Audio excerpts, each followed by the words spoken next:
कि कितनी महिमा है, कितनी महिमा है सत्संग की। और इसके आगे तो जो है संतों ने कलम ही तोड़ दी। संत कहते हैं सत्संग है मान सरोवर और सभी सुखों की खान बंदी, और सत्संग से ही मिलते हैं भगवान बंदे। कोई रास्ता ही नहीं है। सत्संग को मान सरोवर बताया है। सत्संग है मान सरोवर और सभी सुखों की खान। जिन सुखों के लिए संसारी व्यक्ति, गृहस्थ व्यक्ति रात दिन भागते फिरते रहते हैं ढूंढते हुए, लेकिन नहीं मिलते। क्यों? क्योंकि जहां पर उसकी जगह नहीं है वहां ढूंढोगे तो कैसे मिलेंगे। सत्संग रूपी गंगा में गोता लगाओगे तो सारे सुख आपके कदमों में अपने आप ही आएंगे। और फिर उसके बाद क्या होगा? परमात्मा भी आपको मिलेंगे। केवल और केवल सत्संग से ही परमात्मा मिलते हैं। जहां पर ही लग जाता है ना, वहां पर 100% बात पक्की हो जाती है।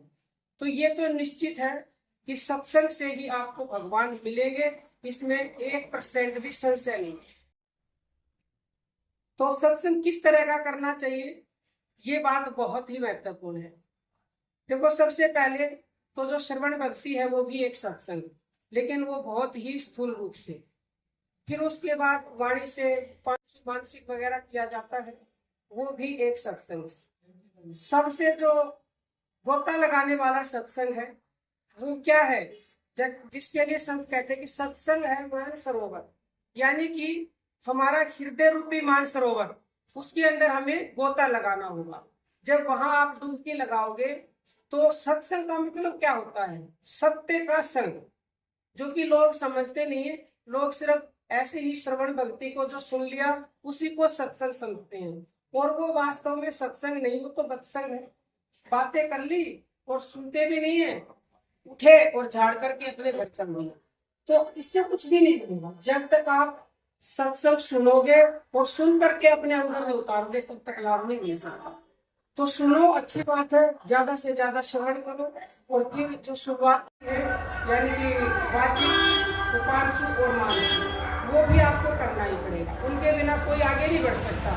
कोई एक आध ऐसा है तो वो पहले कर चुका है। फिर जो सबसे मेन है, जो हमारे अंदर जो सत्य का संग है, वो हम सबको करना ही पड़ेगा। क्या आप तैयार हैं सत्य का संग करने के लिए? सब तैयार हो ना? तो आज आपको सत्य का संग करवाएंगे। रोज आप जुड़े रहे तो निश्चित तौर से, जिसके लिए कहा जाता है सत्य का संग, यानी कि सत्य कौन है? परमात्मा ही केवल सत्य है। कहा जाता है ना कि राम नाम सत्य है और सत्य है तो गत्य है। लेकिन बहुत बड़ी गलती की जाती है यहाँ पर। ये बातें व्यक्ति की मृत्यु हो सुनाई जाती है। लो राम नाम सत्य है, भाई तब क्या जानेगा?